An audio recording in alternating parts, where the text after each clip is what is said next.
How's it going, everybody? Welcome to this week's LUMIX Live. Starting a couple seconds late, actually, looking at my setup here. Welcome to this week's broadcast. We're going to be continuing some of the conversation that we started last week. Going a little bit more in depth because there were some topics that, we just kind of ran out of time with. It was a long stream as it was. And there's some stuff that I now am equipped with to be able to show y'all, specifically around the S5 Mark II, about updating firmware, how to activate BRAW, Blackmagic RAW, or ProRes RAW. So we're going to be actually walking through that, going step by step, showing you how to do this. We're going to be talking about Blackmagic RAW, ProRes RAW, just what you get in these cameras when you decide to go with an external recorder. And then also, talking about storage media. There's a lot about just the various different options and the ways that you can record on the S5 Mark II and the S5 Mark IIX. So I wanted to take some time, cover those different topics, show you guys some different setups that you can work with, ways that you can get yourself, up and running with these different cameras, and hopefully also prove a little bit of a point that you don't have to go crazy with the equipment that you add on to your camera just to be able to get, some good high quality footage out of these things. So aside from those things, this is also just another one of our open AMAs. So whatever kind of questions y'all have, make sure to ask us, tag at LUMIX USA, and we'll try to go through them during the broadcast and get you some answers. I've got an S5 Mark II as well as an S5 Mark IIX hooked up, so we can jump into the cameras, the menus. I've got a GH6 on standby, so if you've got questions about the GH6, definitely let us know. And yeah, just make sure you tag at LUMIX USA. This way I can get into the questions. I can see what y'all are asking about, and then we can go from there. So before we jump too far into it, I want to remind everyone here in the US about LUMIX Pro Services. We have the Red and the Platinum tier available. The Red is free. If you've purchased a LUMIX camera recently, make sure to follow the link down in the description or the QR code on the screen right now, and get yourself registered for at least LUMIX Pro Services Red. The Platinum tier, if you're someone who likes a little bit higher level of service and support, you can always check out Platinum. You can always upgrade from Red after you get yourself registered. That tier gets you 2-day repairs with next day shipping both ways. You get 20% off out of warranty repair services. So if you drop or break a lens or camera or something like that, you do get a discount for the repair. You also get your annual sensor cleanings, EVFs, cleanings, lens calibrations, all that kind of fun stuff. If you're ever unsure about your equipment, having a service like the Platinum level is definitely a go-to if you've got kind of money on the line while you're working with your camera equipment. So encourage you to take a look at that. If you're in the US, those are the two QR codes that you can use, or you can go to lumix-pro.us, links down in the description. If you're not in the US, we do have the global link down below, so you can take a look at what's available in your region and get yourself registered there. So, I think probably the first thing that we'll do for this particular stream is let's actually talk about, with the firmware update, what was brought to the cameras. So, on the S5 Mark II, we did release the firmware update version 2.0 on June 13th, so a little over a week and a half ago, I believe. And this provided a number of kind of improvements for the camera that we had stated were coming from day one. So I know this is a bit of a recap from last week, but I promise I'm going somewhere with this. The biggest thing that got added to this camera was the 5.9K and the 4.1K anamorphic, or RAW over HDMI, as well as the 3.5K 4x3 anamorphic RAW over HDMI, and that is designed for both Blackmagic RAW, so BRAW, and ProRes RAW. These are capabilities that have been available in the S5 Mark IIX since launch. Just as you just had to make sure you have your recorders updated, stuff like that. We're going to talk about that in a little bit as well. But now it is available for the S5 Mark II. So if this is something that you were interested in doing, it's actually quite straightforward. you're going to make sure that you want to download this version 2.0. So the link on our website here, I will drop this down into the chat. This is the main firmware download link, so you'll be able to go here, get any of the firmware updates, whether it's for the cameras or the lenses. If you remember right, the lenses did have updates back in April, so make sure you have all your S-Series lenses updated as well. And once you install that, it's going to enable a new option on the S5 Mark II that we're going to actually go over right now. So if we jump over here, I've got my S5 Mark II, and that's the camera that we're looking through. I forgot to turn my lights on. We'll get those turned on. I'm in this like blue and red phase with it, you know, go YouTube. So we've got the camera hooked up right now, and basically once you have the firmware version installed on the camera, and I'll show you right here what version we're on version 2.0. I have a 16-35 f4 attached, so I'm on version 1.1 now. But what this unlocks now is under the settings options here, and then under the cog menu or the cog submenu, you'll now see an option called Activate. Now, if you've come from an S1, the first of the full-frame mirrorless cameras from LUMIX, this may look a little familiar, even if you came from like GH5, some of the other cameras as well. So what this does is this allows you to come in and then export out the camera's serial number information so that you can have that to validate and download the activation file for enabling RAW over HDMI on your camera. So to do this, literally just make sure you have a memory card in the camera. Just like with firmware, make sure you take a couple photos or a photo. Just make sure that you set the file structure on the camera. And then you're going to simply just click Export Serial Code, pick the card slot that you want it to actually be exported onto, start the process, it's complete, you're good to go for there. So once that's done, you now just take the card out of the camera. So as good practice, make sure to power the camera off before you take cards in and out of a camera. I don't care what brand it is. Yeah, you should be okay to just kind of hot swap cards out. You can do that while you're recording, but I always just put myself, if I'm taking a card out, putting it back in, I always try to just make sure I power the camera off unless I'm recording. So now I'm going to take my card, and I use the Delkin black cards currently. So I'm going to take that, and we're going to put that into my computer, and then we're going to continue on from my desktop here. So let's jump over. So now I have the file structure here. The file that we just saved out on the camera is actually what is referenced when you go to this page right here. To update and activate your RAW over HDMI functionality on the camera, you do have to purchase the S5II unlock code.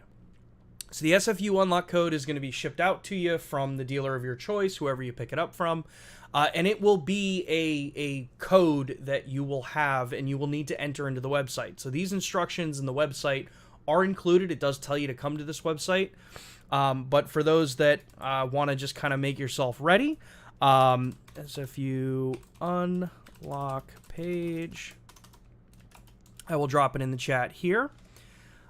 So we will do, there you go. So the link I just dropped in the chat, this will bring you right to this unlock page. And then from here, just follow the instructions. So it says, you know, you have to get the serial.lst file from the camera. We're going to select this file. I'm going to go to the card, and let me minimize this so it fits in my window. We're going to go in and follow the instructions from here, and it says that you're going to find this under Private, Panagroup, PAVC, LUMIX, Activate, and then Serial. So that's under Private, Panagroup, PAVC, LUMIX, Activate, Serial List. So now we're going to take this file, confirm that it's actually there, and then you're just going to click Upload. So what this is doing is this is calling back and making sure and saying, hey, well, I'll help if I actually didn't have this page sitting open for a while. So let's go do that again.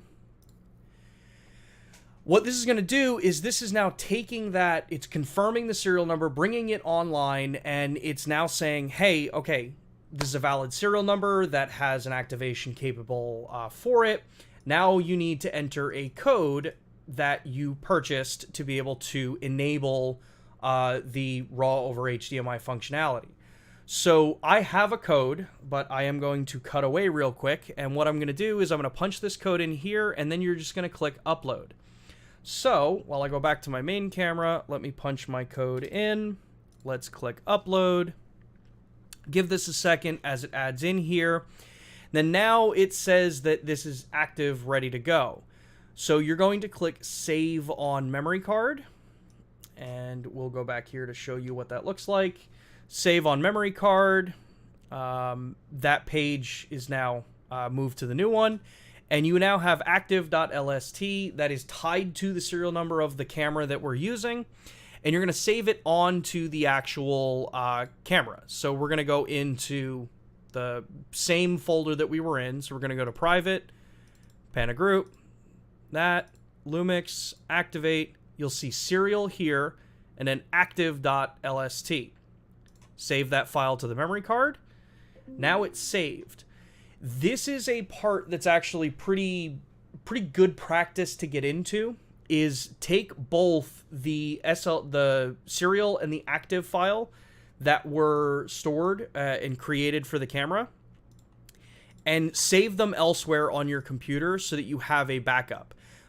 Should you end up running into a situation where the camera needs to go in for service, or if you know, for some reason the camera is serviced or damaged to the point where the main board's replaced, you will need the activation code that you used, and potentially you'll need the active and the serial to actually update it in order to reactivate log over or RAW over HDMI if you end up needing to. So make sure to save those files that are stored and created so that you have access to them later should something happen. So from here, we just eject the card. So I take the card that we just put that activation file on. We put it back into the camera. And let's go back into my S5 Mark II.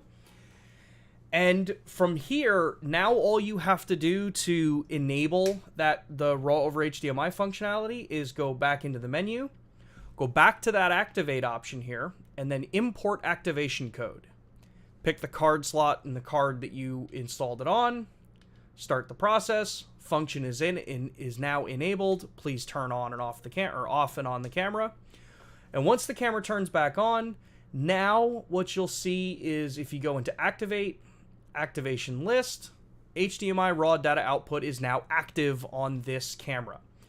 So for here, all I now have to do is when I go up into the main video settings here, you'll now see that I have the option here under the image format for HDMI raw data output on or off. And if you've used it before, you know, if I turn it on right now because I've got the camera connected over HDMI, it's not going to let me show you anything because it'll be in, it's sending a raw signal out at that point, and the ATEM switcher has no idea what to do with it. So that's the basics. That's how you activate RAW over HDMI with the S5 Mark II. Again, make sure that you're on version 2.0 firmware. Make sure that you get your SFU2 unlock code. Follow the instructions. Go onto the website. Make a backup of your serial file as well as the activation file. Store them so that you have them for later use if you ever needed it. And make sure you save the code that you used for activation. This way, should you need anything where, like again, as I said, if the camera gets repaired and it wasn't noted that it had activation on it, you want to make sure that you, one, can prove like, hey, yeah, I actually bought this. Here's the invoice for it. Here's the code. It needs to be re-enabled, and then you should be good to go.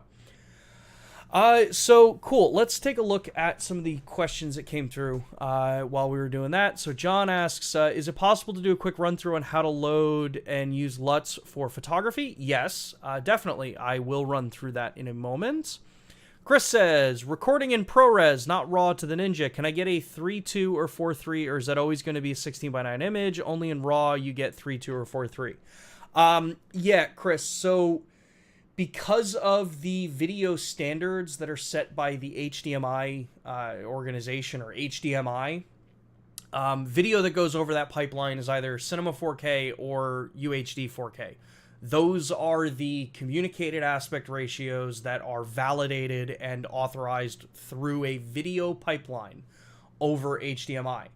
That means that 3x2 or 4x3 has to be encased within a 16:9 or 17:9. So if you are in 3.2 open gate, it means that you will be actually recording 3840 by 2160 with a 3x2 image in the middle of it. So you're not actually getting 3840 wide, you're getting less than that, but you're getting 2160 high.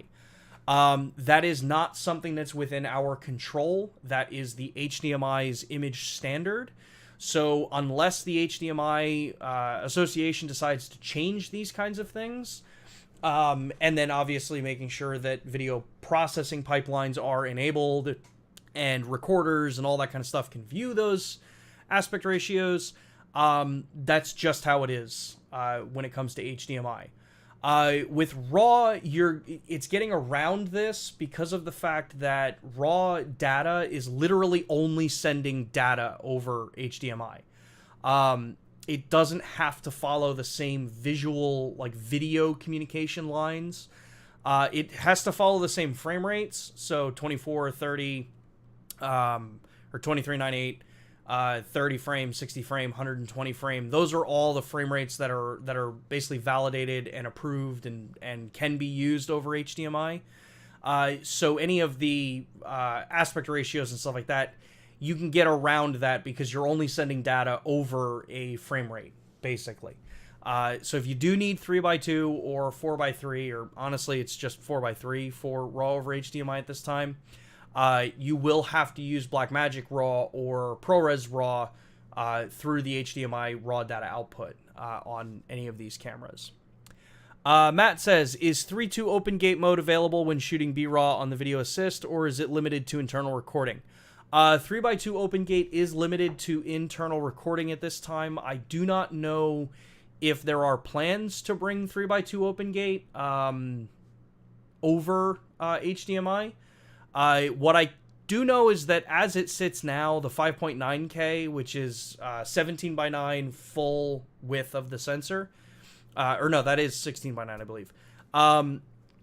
That resolution and the data rates that go along with it, you start pushing into the categories where you have to be very particular with your HDMI cables to make sure that they're rated for like 48 gigabit, things like that. When you start adding more height to the image, now you're adding more data that has to be sent over. So I don't know if there is an actual hardware limitation. I don't think there is. Part of it, I think, is just that there really isn't anything out there that supports that yet. RAW over HDMI is one of those things that changes a bit with the industry. You realize very quickly how many companies have to be collaborating together to make sure that what, you know, the camera is sending and what the recorder is receiving are understood by each other. So, you know, say tomorrow we were like, hey, we can do A for this. You have to make sure at that point that, one, can the recorder do it? Can the recording company, or the company making the recorder, can they actually support it, and do they want to support it? And then is there the hardware infrastructure there, or the accessory infrastructure there to support what you want to do for those frame rates? I believe right now, 3x2 from a full frame sensor, the bitrate demands, and just the general, you know, kind of where things are with this. That's why we don't really see it yet. It would be cool to see in the future, and the more that y'all let us know, the more that you tell us, like, hey, this is what we really want you guys working on, and the more you let, you know, the monitor companies as well, the recorder companies know, the higher the probability of seeing stuff like that happen faster than, you know, hey, we get a couple requests for it, it's not really one of the biggest things that people are asking about, so that shifts where the priority is as to, you know, when something like that gets addressed. So hopefully that helps, at least explain that a little bit. Can you test timing? Who is fastest turn on S1, S5 to S5 Mark II? The S1 and the S5 do boot up faster. The The S5 Mark II and the Mark II X do boot up a little bit slower than the previous generation cameras, and that is specifically from the feedback that the community gave. You want better battery life when the cameras are powered off and you leave a battery in them, which means after some time they go into deeper sleep states. Same thing as laptops do, same things that phones do. The longer a camera is left off, theoretically, the longer it will take to boot up. That is something that is being considered. What is the trade-off between shelf life battery retention versus use battery retention? The more you guys let us know as far as, which you prefer, the better it is for us to understand what exactly y'all want. But know that the way the cameras function now are a direct result of what the community had been telling us about the S1 series, about wanting to have better battery life and being able to say, hey, I may not use my camera for like 2 weeks, but I don't want to take my battery out or whatever the deal is. So that means that we have to engineer a better sleep state for the camera, which the trade-off there being that when you power it back on, it takes a little bit longer to power on. Once you power on the first time, perfectly fine. Camera boots up just as fast as all the other cameras. You just have very different choices. And it's, again, I can't stress this enough. These are things that are directly as a result of what the users, you all, the community, has told us that you want in these cameras. You want better battery life, and you want the longer shelf battery life is one of the other things that came up. Let's see here. Alexander says, I've noticed on the 1.0 firmware of the S5 Mark II X that ProRes clips need to be interpreted as full range, while H.264.mov files need to be interpreted as limited range in Resolve. Known issue? Question mark. That could be down to the way Resolve views the footage. It's certain stuff like that. When you start introducing the different programs for editing and your NLEs, you start bringing in a lot of other kind of variables there, where it may not be us, it may just be what that company has decided when it detects the metadata that's within the footage. Well, this is how it's going to handle it by default. So the first thing I would recommend, Alexander, is if you're working in Resolve, check with Blackmagic and Resolve. See if this is something on their end, if it's intentionally being done on their end. ProRes is way less compressed, so it does give you some different working capabilities than H.264 or H.265. So whether it's an issue, I would question calling it an issue until you check with, Blackmagic in this case, or Resolve in this case, to see. D Creative says, is it possible to have false color added to the S line of cameras? I don't know if... look, pretty much anything is possible. It's a matter of whether or not time and which version of false color and... what you would like to see, and then whether or not the processor that is in the cameras would be capable of overlaying that in real time with everything else. Of any cameras that I would even remotely think could possibly ever get false color, should that ever be something that we go down the path of, I can probably guarantee it's going to be on the newer platform. It's going to be on the L2 engine. That engine has a lot more flexibility than the previous engines that we've used have, or processors. But whether or not it's going to come, I don't know. The more you let us know, and the more you let us know which version of false color you want to see used, the better it helps us make decisions for what and if and when we decide to be able to implement some of that stuff.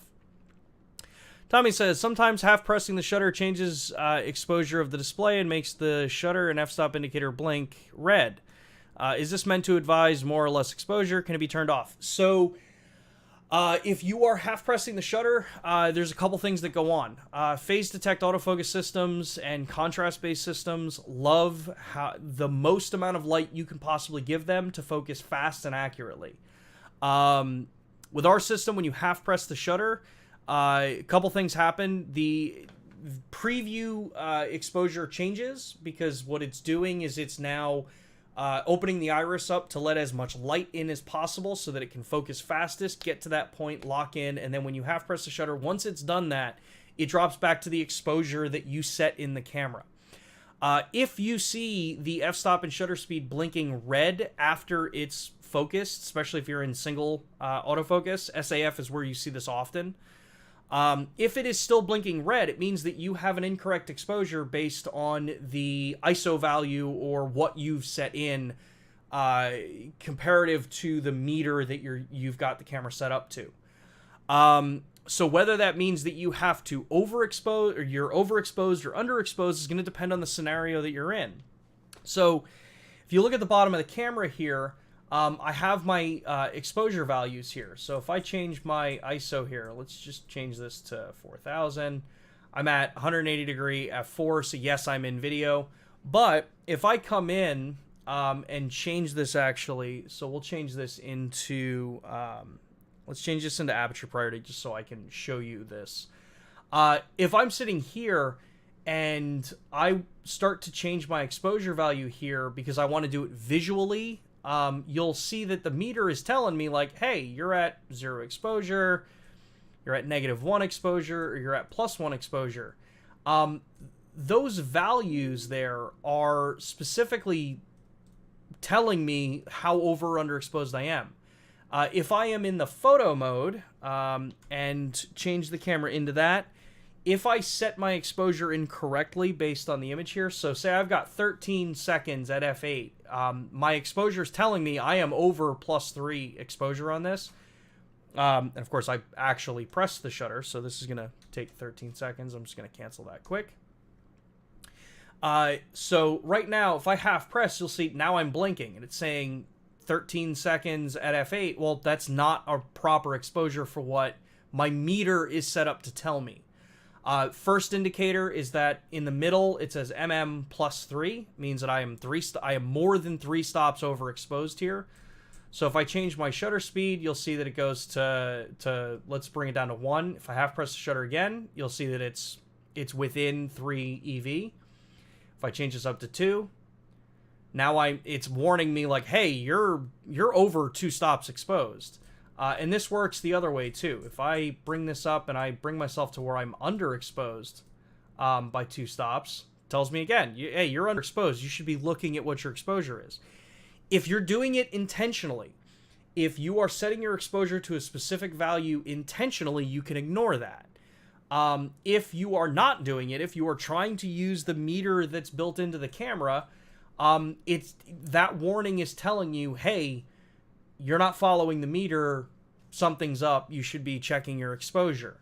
So that's what that is designed for. So you can keep your eye on it and kind of see what you're looking for as far as how the image should look.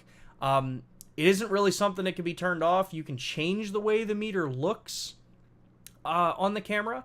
And you can do that by going into, I believe it's under custom, and then if I can remember where this is, I think it's under display, exposure meter, turn this on, and now as I change my exposure here, you see the older style exposure meter that we had pop up in the middle. This is what's telling me to say, hey, +1 or -1 exposure is within what the bounds of the system's determined like good exposure would be. Anytime you go out of this is where you'll see that the exposure information is going to blink. If I change this back to just within, it doesn't blink anymore. So that's one thing that you can look at. This also gives you the equivalencies there. So if I know like, hey, I want f8, 1/8 of a second at f8 is where I'm at.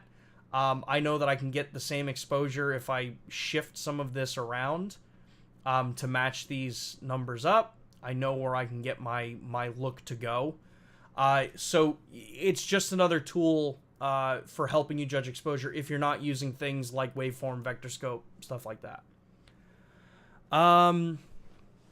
Let's see here. Alexander says, as a feature request, I would really like the full height of the sensor with a crop on the side for anamorphic lenses. Idea for 235:1 final delivery with full frame anamorphics, but want 422. It's a good feature request. We will definitely pass it on to those teams and see what's there. Dennis says XH2S seems to have 6K 32B RAW via HDMI to the Blackmagic Video Assist 12G. True, but that's also coming from a Super 35 sensor. Different category of camera.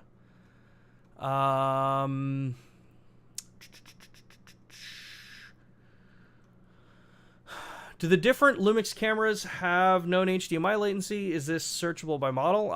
We don't publish HDMI latency on the cameras. What we have said is that if you want to reduce latency, you can turn HDMI audio off. In the menu system here, you go under the output. So if I go into the HDMI rec output and then turn HDMI or sound output over HDMI off, it massively reduces HDMI latency there. When connecting charger cables to the USB connector of the camera, it shows message to turn off camera while charging. Will it harm the camera if I use use it for video recording or pictures while it's charging? No, it's not going to. It's not going to hurt anything. Basically, what our system is designed to do is, if you notice at the bottom, right down at the bottom where the storage count is and the battery counter is, you'll see a little icon. It's hard to see on this display, but it's a little icon down there that's saying, like, hey, you've got the camera attached to mains power. If I unplug my mains power, that disappears. When I plug it in, you'll notice that I don't get that message. It's just popped up and it's there. The reason you're getting that message, FC, is that the power bank or AC adapter or wall adapter that you're using is not providing the camera 9-volt 3 amp. Anything under 9-volt 3 amp, the camera is basically trickle charging the battery. This means that while you're recording video and doing stuff like that, you can actually overrun what the power delivery to trickle charge the battery is, which means you're going to run the battery down. Is it really going to hurt the camera? No. You want to, I don't recommend doing it all the time. But it's just to tell you, like, hey, you are not providing enough power to charge the battery and operate the camera at the same time. If you pick up some of the Anker battery banks that use their, I think it's IQ3 is their newer spec for their charging, you will, when you plug it in, it'll take a couple of seconds as the handshake happens between the controllers for the power sources before you see that notice come up. So just kind of keep an eye on which battery banks you're using. Make sure that it actually states that it supports 9-volt 3 amp out. And then you know that you've got the best solution there for what you're working on or what you're working with. Is multiple exposure coming via firmware update to the S5 Mark IIX? I don't know. I've asked. I liked multiple exposure mode in the camera. I think the more that people let us know that it is a feature that y'all want to use and see in the camera, the more information we can pass up to our engineers and say, hey, this is something that people are asking for. If people are quiet on certain features and there's just no use of them in the market, it makes it hard to push that higher up the list of things that you want to see in the cameras. Can you guys provide us some more information about back screen specifications on the current cameras? What color space is being used for output on these screens? Is it Rec 709 2020 or V709? Rear screens, well, so they're RGB. I think they're RGBW screens. They're just LCDs. We don't publish the spec as far as what color space they're designed for. But I can tell you that they're not HDR screens. So 2020, you'd be looking at an HDR screen. 709, they're pretty close to that, from my understanding, but we don't actually publish the specification for it yet. I've noticed when shooting manual on video mode, I'm unable to get exposure readings when the lens has no report for the f-stop. Manual cine lenses. Any tip to read exposure? Yeah, for something like that, I would highly recommend using Waveform on the camera. So Waveform is, and of course I'm not going to be able to show it because it's over HDMI.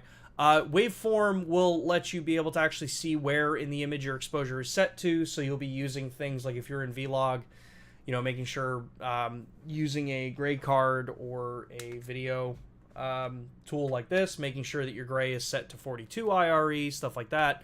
That's all going to help you set your exposure. It's also going to be a lot more accurate than using the camera's built-in exposure tool that's on the bottom. So the one that we were looking at before. Using stuff like this, it's going to be better than using the meter that was designed as a more of a stills tool. Because one of the things to remember is that in-camera meters are designed to bring everything to middle gray. That is how a meter works, and a lot of times as videographers, you're shaping light and tones because you want to build contrast into an image. Well, that's not really going to work right with a standard meter that's trying to say, hey, make everything middle gray. So that's why you use the tools that you have in the camera. So Waveform, to make sure that you can see where your image is, how bright or how dark your shadow and highlight regions are. Yeah. KC. Unfortunately, I do not have any information about Israel for the S5 Mark IIX. That would not be my region. I honestly don't know when the camera is going to be released in that region, so I apologize. Cool. So I think we got through a bunch of those. Kickboxer says, possible to add car or bike detection for AF via firmware. I mean, different detection modes can be added. That's one of the nice things about the modern AF solutions that are being used in cameras, especially in ours. We use the machine learning concept to be able to train the system on various different subjects, different, things that you want to work with. So, yeah, you could add stuff like that. I don't know if things like that will be added anytime soon. Things like cars, trains, stuff like that, I kind of question why you need a subject detection anyway for those. Those are gigantic subjects that the detection mode, I personally don't understand it. That obviously does not diminish anyone's request for it. But I would definitely be curious as to why people would like to have that there. Leo says, I've installed the firmware update on my S5II. Is it okay to delete the .bin file from the SD card after installation? Loving the camera, by the way. Yep, 100%. It is actually good practice to not leave things like bin files and just other files on the SD cards after you've done updates and stuff like that. It's just good practice to make sure that you're not cluttering the file structure there. It is also good practice to make sure that after you do the update on the camera, make sure that you actually do a reset on the camera. Especially, this is one of those more overlooked things. After you do a firmware update, you're rewriting and it's doing comparisons to make sure and add the things that it needs to add and make sure it's checking the system to make sure that it's installed right. Ideally, you would be resetting your camera, and this goes for all manufacturers. You should reset your camera after any kind of firmware update to make sure that there's nothing conflicting. If you're using something in the camera and you've got it set up a very specific way, there are some possibilities that it just may not, have loaded right. If you ever experience any kind of weirdness with a camera after you do a firmware update, do a factory reset. It's possible that a setting that you had may have slightly changed in the way the coding is on the camera. Especially if there's been efficiencies. Whenever you see stability has been improved on a camera, a lot of times that can be even something simple as, code has been written more efficiently. So the way that the camera had been working for the way, maybe you map a certain function to the camera, or you have a certain way that you have the camera set up. In some cases, that could actually cause a little bit more delays because it's trying to reference things that may not be there, and it may have a more efficient way to do it. Always save your camera settings out, especially on the new cameras, because you can always just reload them back onto the camera. It's typically what I do with my cameras. Do a firmware update, factory reset, and then I reload my my saved camera settings file on there. And then I've never had any problems after that with any kind of slowdowns or lockups and stuff like that. And that's because I, one, use good high-quality media, make sure you're using factory batteries, and then just make sure that you're, maintaining your camera software, just like you would the external of the camera. Any hope for waveform and vector scope for stills in the future? I don't know. Trying to explain a photographer's use of waveform on a feature that has never really been used for stills is a very hard task.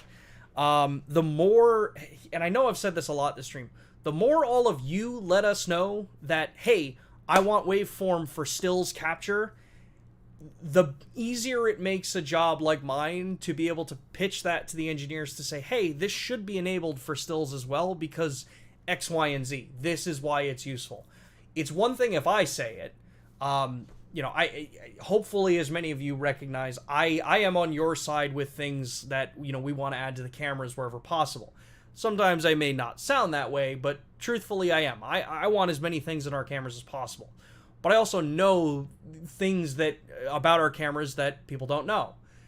What could be done, what can't be done, stuff like that. That's one of the benefits you get when you work with the cameras day in and day out. Things like waveform, I believe it could be done. I don't know what the reliability of it would be or how it could be implemented. But if you all let us know, if you tell me on these streams, if you put it in the comments after these videos, because those act as records where I can say to my engineers, I can say, hey, here's the video where we talked about it. Here's what everybody was saying. This is why they want it. That makes it easier to have those conversations and try to get stuff like that actually changed in the cameras. So, yeah, if you want waveform in stills, vector scope, I don't know. I personally don't understand why you would need vector scope for stills, but if you have reasons for it, tell us. It's the easiest thing that we can work with. Small Brown Fox, hi Sean, would internal BRAW be an option for LUMIX as a partnership agreement?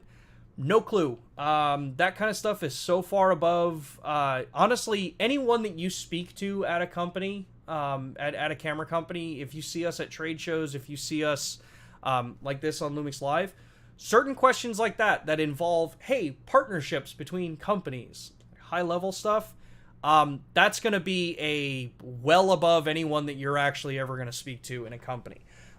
Those of us that you do speak to can share the opinions and the commentary that you give us. And then that team of people, director level, stuff like that, they can determine whether or not it's something that they can or can't do. Yeah. And internal RAW on cameras is a whole nother crazy world. So, can S5II record video through SSD after firmware update? No, it cannot. The S5 Mark II is not getting SSD recording on the platform. You have to go to an S5 Mark II X for that. So if that is something you need, the X is the camera that you got to go with. The Mark II won't be getting that. Can you give us a link where we can leave feedback for features and stuff then? Thanks a lot for the answers. Yeah, so actually literally just leave them in the comments after these videos. The chat's one thing, but if you've got comments and stuff like that or recommendations, put them in the comments of the video after they're posted. That does a couple of things for us. One, it helps the video get traction. But two, it allows me to be able to go to the engineering team and say, hey, this is the video that we talked about this with the community. They want this information. That's what you would, basically put it in context. It puts it in context for the engineering team. Let's see here. I would like if you could resize monitor tools like Waveform and histogram to any size on the S5 Mark II. I find the smallest size a little too small, but the next size slightly too big than I like. Yeah, I can definitely see that. Cool. Brandon says, maybe next time can you do a run through of resetting the camera and saving your settings in relation to the firmware update? This seems like good info. Yeah, I can actually do that right now. So if we were talking about the firmware update side there, after you do the firmware update, one of the first things that I recommend to everybody, actually before you do the firmware update, I recommend everybody kind of come in, go to your settings here, and then come down to the card selection. Actually, I think it's it's right here. It's under the cog menu. Go to Save Restore Camera Settings. On the S5 Mark II and the Mark IIX, you do have new options, and I believe on the GH6 you have this option as well that says keep settings while format. Leave that on. You definitely want to make sure you leave that on. What this does is this says, like, hey, if I format a memory card, don't remove the saved camera settings file. Leave those on the card. So you want to leave that on, and then I'm going to click Save, card slot 1. Let's name this just camset 5 for this. Just happens to be the one I want to work with. Saved camera settings onto the card now. Once you've done that, literally go down and just click Reset. Do a reset here. You're going to get another option, which is Reset Network Settings. Reset your network settings. And then Reset Setup and Custom Settings. Want to do that as well. This is where you'll see the camera will reboot, and right now I've reset the camera, and as you notice, there's no information being shown out over the HDMI. So let me go back in here and turn that back on. We will turn HDMI display back on, and you'll see now we've totally reset everything. It's in JPEG, auto ISO, standard color profile. If I come in here, all of my LUT files have been removed. They're not on there anymore.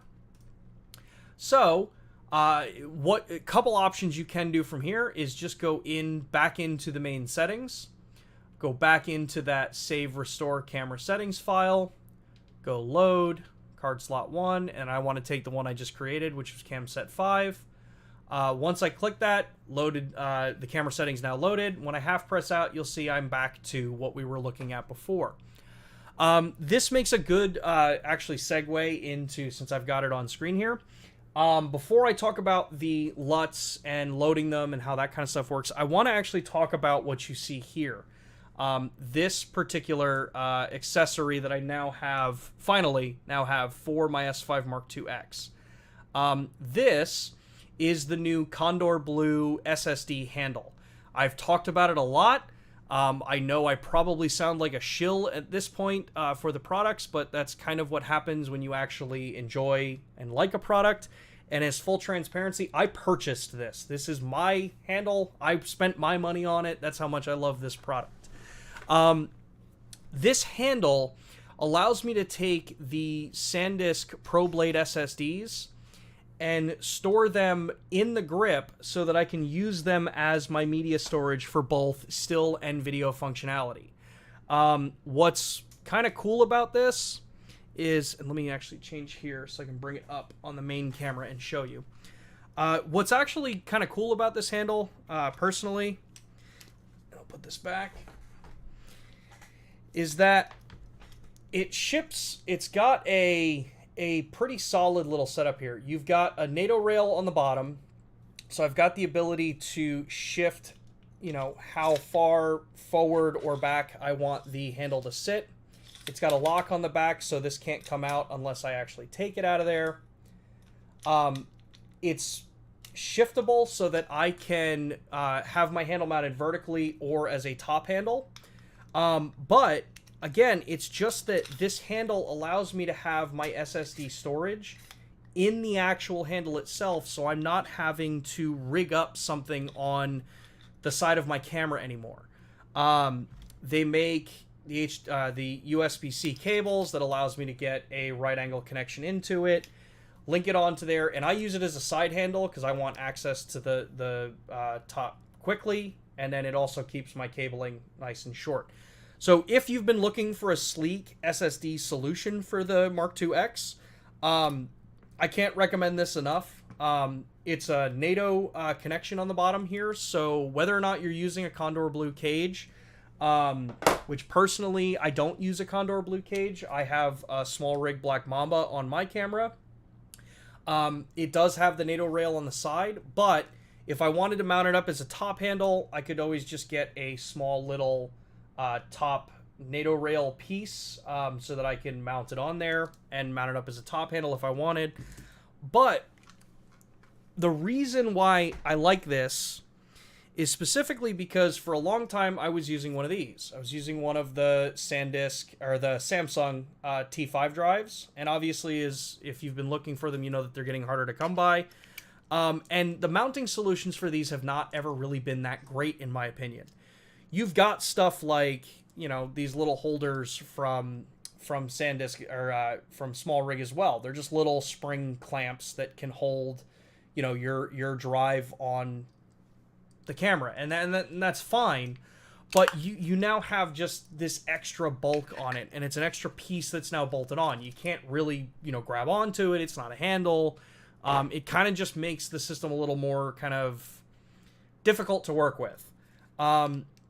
So as much as I love these, and as much as I love the fact that I can still use the cable that I got from Kondor with this, that I can still work with and use this as a drive as I needed, the convenience of just having it rigged up so that it's all just in one piece makes things just a little bit easier. So if you are on an S5 Mark II X and you are looking for something like this, this is one of the most sleek solutions for it. And anyone that's actually looked at SSD storage, I know there's some people that have been saying like, oh, well, you know, the SanDisk drives are so expensive and it's just ridiculously expensive. They're the same price as a like high-end M.2 SSD that actually writes fast, not the old school drives. So you are looking at kind of standardized pricing for these. They're not any more expensive than buying a good quality NVMe SSD. So yeah, wanted to make sure we showed this off. This thing is pretty cool. They make it in two different colors. I went for the total blacked out with the, you know, lighter grayish blue lock dials on it. So definitely take a look at that. The cool thing is that can also be used as a segue with the RAW over HDMI recording here too. So we mentioned that RAW over HDMI is the new function that's added on the Mark II. It was on the Mark II X. And basically, you've got a couple things, a couple different ways that you can be recording for the cameras. So that's the handle for Kondor. You have the Atomos option, which is the Ninja 5, the Ninja 5 Plus, the Shogun Connect, although I don't think the Shogun Connect firmware is out yet. Those three devices will enable you to be able to shoot ProRes RAW. And from what I can see here in the poll that I put up at the beginning, this seems to be a pretty solid 50-50 split between people that prefer ProRes RAW versus Blackmagic RAW, which is actually kind of surprising. So if you're on the ProRes RAW side, you've got the Ninja 5, Ninja 5 Plus, or the Shogun Connect. The big thing you want to make sure of is just that you are up to date firmware-wise. There actually is a new firmware update, 1092.01. Just improves GH6 signal locking, so that means that's that connection to make sure that everything is there and that the monitor knows what camera you've got attached. So you want to make sure that you have your devices updated. You want to make sure that you're at least on the version of the firmware that added support for that particular recorder. And then make sure that your camera is updated just like we showed. So if you're on an S5 Mark II, make sure that you got yourself set up there. You're good to go. The other option that you have as far as RAW over HDMI is the Blackmagic method. So Blackmagic, they still do make 4 different recorders. You have the Video Assist series. You've got a 5-inch and a 7-inch recorder. If you are looking at doing RAW over HDMI on the S5 Mark II or the Mark II X, or actually, honestly, any of our cameras, you have to make sure that you go with the 12G model, 12G HDR. That's the one that will add support, or has support for the S5 Mark II and the Mark II X. And then you have to make sure that you are on the Video Assist 3.10 at least, which is the update that added the S5 Mark II and Mark IIX for RAW over HDMI functionality for Blackmagic.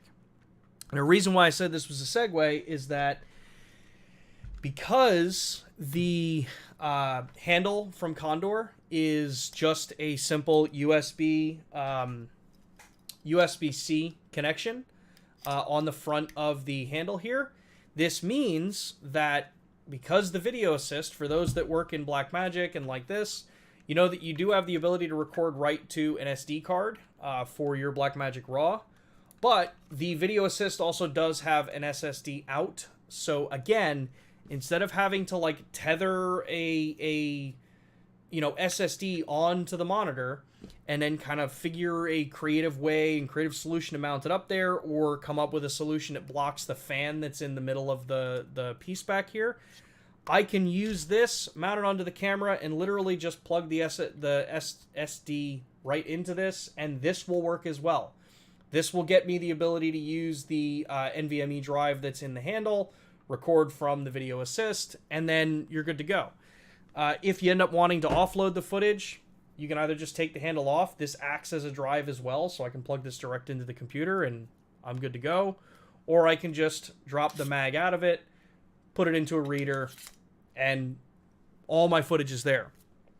Nice thing, the SSD recording functionality in the S5 Mark IIX does also transfer over to the still side.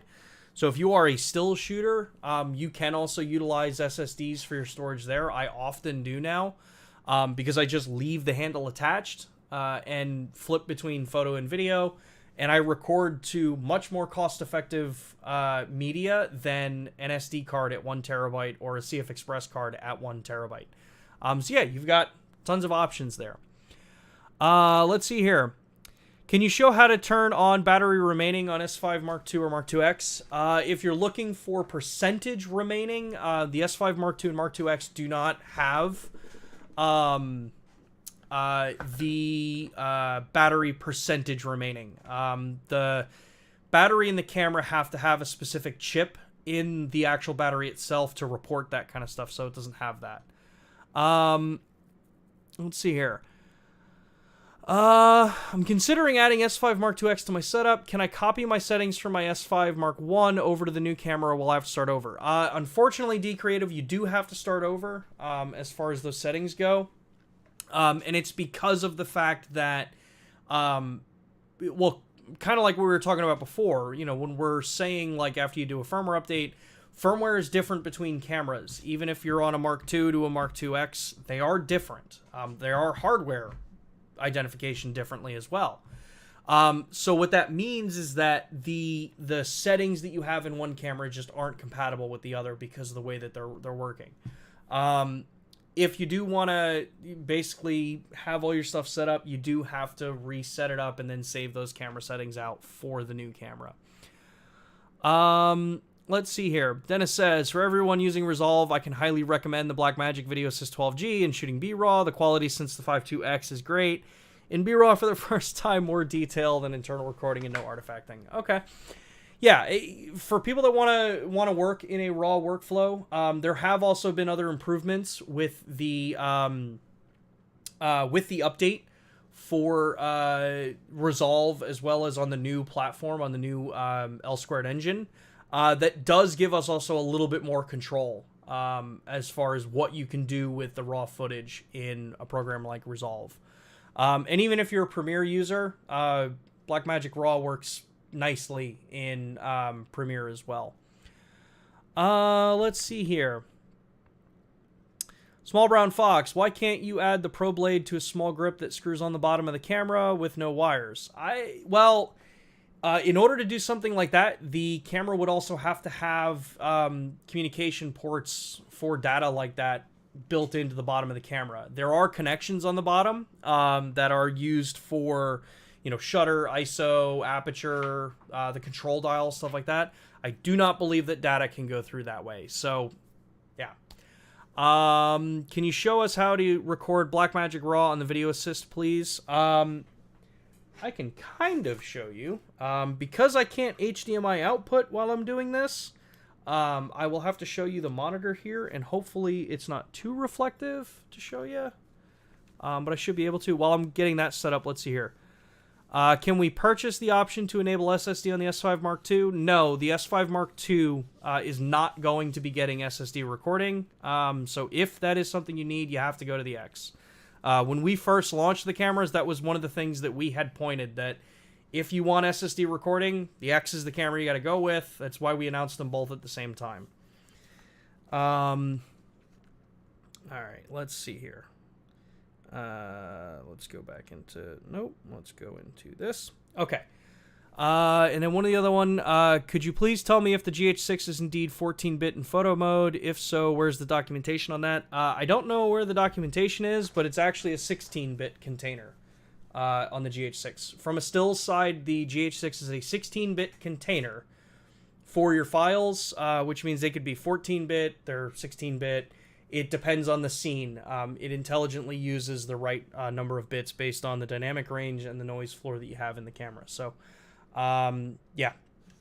I guess your documentation is I work for the company. I worked on that project with the team, so you can either believe me or you don't. So, let's see if I can do this. So, if you want to record Blackmagic RAW, you would need a camera... the video assist. This is the 5-inch 12G SDI or 12G HDR, and you're going to go into the recording options here. See if I can get this to where I'm not getting reflections.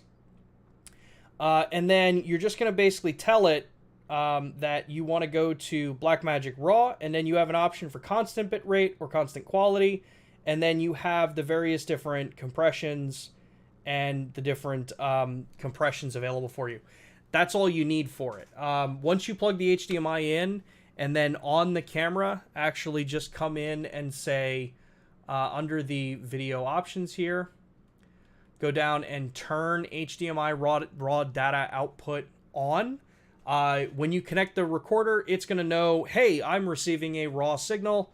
That's all you have to do. That's honestly how simple we've tried to make it for anyone that wants to record raw on these cameras. So let's see here. Will the S5II get 10-bit 42200 frames per second like the X? Probably not. If you need higher end bit rates, if you need the higher end recording functionality, the S5 Mark II X is the camera. From day one, we've been saying this. That is the camera that has the higher end video functionality. If you need it, that's the camera. The Mark II has always been designed to be the more kind of balanced camera for photographers and videographers. We've said that from day one. So, what is the quickest way on the S5 Mark II X to load the same settings in C1, C2, C3 so that I can just change one or two things in each without having to redo my settings one by one? Honestly, the fastest way to do it would be to set the camera up how you want. Go into the menus. Go into the menus. Save to custom mode. Save it to 1. Then change the one thing you want. Save to custom 2.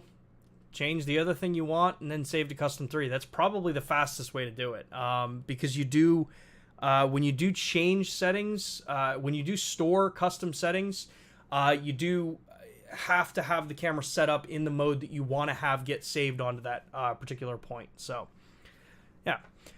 Let's see here. As I'm shooting outside with flash, I set EVF to show simulated image without applying aperture and shutter speed settings. How can I set histogram to show real image, lighting, or lighting not simulated?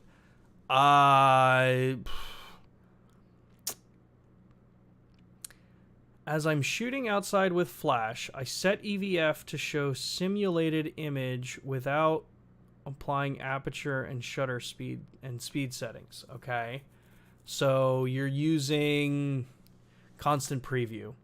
How can I set histogram to show real image, lighting not simulated? They're going to be hand in hand. Whatever you set the camera to is how the histogram is going to report. the histogram responds to what is being processed off the sensor visually. So histogram's not the best tool anymore these days, but it still at least gives you a little bit. So yeah, it's going to be tied to how you have your camera set. Carlos says, is there a way to minimize the box in a future firmware for face and eye AF just to be a box right in the eye? A large box is a bit distracting at time. I don't know. I honestly, there's two trains of thought with this. You know, for some want to see a total change in our UI for how focus works. Meanwhile, there's a vast majority of people equally that prefer the way our UI looks for this. The truth is that is the same kind of conversation as to whether or not you put a fully articulating screen or a tilt screen on the back of the camera. Half are going to love it, half are going to hate it. So the truth is I just don't know if we would change it, how we would change it, or honestly even why we would change it unless there was a big enough, kind of press to see that there. See here. Can't connect my S5II to an access point only by LAN cable. Always get an error. Even I see the AP in the list. Maybe a problem with frequencies because I'm in Spain. That I'm not sure. You may have to check with your particular region as far as what option you'd have there, or what challenge there may be. I know in the US I don't have problems connecting it to an access point. The only thing that can cause it to not show up, like if you can connect it with a LAN cable, that's one thing.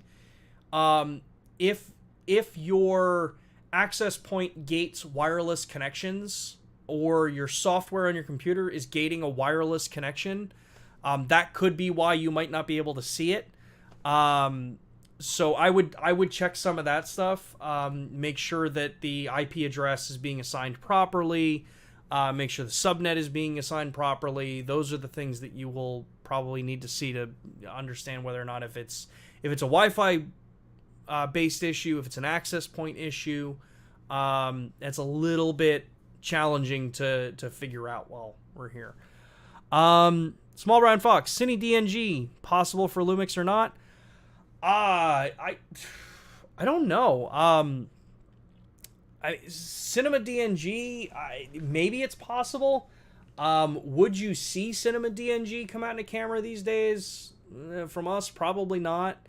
It's an overburdened, uncompressed RAW format for video. For those that don't know, CineDNG is an uncompressed, literal DNG stream of frames for RAW video that have to be compiled then and created into video stream. I honestly don't know if you would see something like CineDNG in a modern camera, mainly because it's not as well supported as it used to be, and it's also incredibly inefficient anymore. Compressed RAW is way more efficient, but it's a heck of a lot more challenging to implement. But we can bring it up. See what engineers think is possible. It says at least give us an option for adding it. Yeah. Stuff like that, that's kind of how that would work, right? As far as UI changes, if it's possible, okay, does it become an option? If it's an option, what are the challenges that come in, for people that put it in the wrong mode and don't know how to get to it? How much does that create for challenges, things like that? It's a little tough to figure out. Yes, I know CineDNG does work in Resolve. I do know it works in Premiere. But like I said, we can pass it on. I don't know if it will ever actually come into the cameras from us. If it's even possible to come into the cameras, or if everybody in the entire industry is pushing towards compressed RAW. That's a whole different conversation. So, FC says, is it just me, or are the Jpegs out of the GH6 look better than Jpegs out of the G9? I've always thought they did. I think the GH6 still image quality is way better. I don't care what some publications have decided to try to say about the camera. I've always enjoyed the stills that I get out of the GH6. I think they're, honestly, I've gotten better images out of that than I've gotten out of any of the other Micro Four Thirds cameras. So I really like the sensor that we're using in that camera. Yeah, cool. Let me double check, make sure I covered everything else that I wanted to talk to. Yes, so the last point, I kind of glanced over this a little bit before, but accessory wise, if you are going to be doing SSD recording, or you're going to be doing HDMI RAW data output, there's a couple things that, there's really one major thing that if I can implore you as users to make sure, technically two things. Make sure you're buying quality cables and media. Don't buy cheap SD cards, don't buy cheap SSDs, don't buy cheap USB cables, any of this stuff. You buy cheap, you buy many times, and they will fail when you really need them not to fail. The reason I bring this up is, now that SSD recording is becoming a more normal thing that you're seeing with us, I've actually had to troubleshoot a number of users that have been working with SSDs, and they just, either the SSD stops working, the camera doesn't recognize it, the computer doesn't recognize it, they keep getting slow read speeds, or the warning that says, hey, video recording stopped due to speed. 9 out of 10 times, it's because you're using and I don't mean to hold this up, 9 out of 10 times, it's because you're using a cheap USB cable that you pick up online, because they're short. Don't do that to yourself. Cheap USB-C cables, you have to be careful with, because in a lot of cases, they may actually only be USB 2.0. It was easier to tell when you were using A to C, because A always had a blue plastic insert would indicate that it was at least 3.0. But USB-C cables, your SSDs are coming with them. Make sure you use the ones that come with the actual SSD that you buy. If you want to buy a secondary cable or another cable because you like a different style, buy from a reputable brand that's actually telling you what the bit rates are that cable is spec'd for. I use the Kondor Blue ones mainly because I like having a right angle. Obviously on the handle for the SSD, it works nice because it keeps the cable from sticking straight out. But also, I just like using these cables in general. Like if I'm traveling, I'll plug them into the USB-C port and plug into my phone because it keeps everything a little more compact. They're just nice to have around. When it comes to HDMI cables, it's the same thing. You have to make sure that you are buying quality HDMI cables that are rated for things like 48 gigabit. Don't just buy a cable because maybe it says, this is HDMI 2.0 or 2.1. 2.0 and 2.1 don't really mean much anymore. Specifications change. So you want to make sure that you are using cables that are, one, bought from reputable brands, and two, that actually are telling you what their rated gigabits per second throughput is. 48 gigabit per second is what I believe that is still the current fastest throughput. So if you want to make sure that you don't have a problem with that stuff, make sure you use fast cables. Let's see here. Can new autofocus system on the S5II 2X work with all old L-mount lenses and all codecs with all frame rates? The new autofocusing system in the Mark II and the Mark IIX works with all of the old L-mount lenses. Everything that's under L-mount, from Leica, Sigma, and Panasonic, works perfectly fine with them. And the new hybrid system is designed to work in all the codecs that's available. It's a hybrid system. That's the whole purpose of it. Yeah, can't really get any more clear than that. It is a hybrid system that works optimally within each of the frame rates that you work with. Does Panasonic publish an official roadmap for... Thank you, YouTube, for putting a stupid icon thing right over someone's text. Roadmap for lenses, I believe, or for micro four thirds lenses. I guess I think that's what you're saying. I can't see behind the stupid emoji thing that YouTube decided to put there.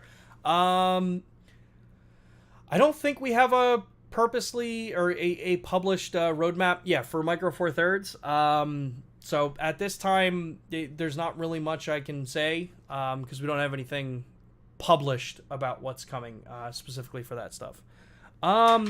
Cool.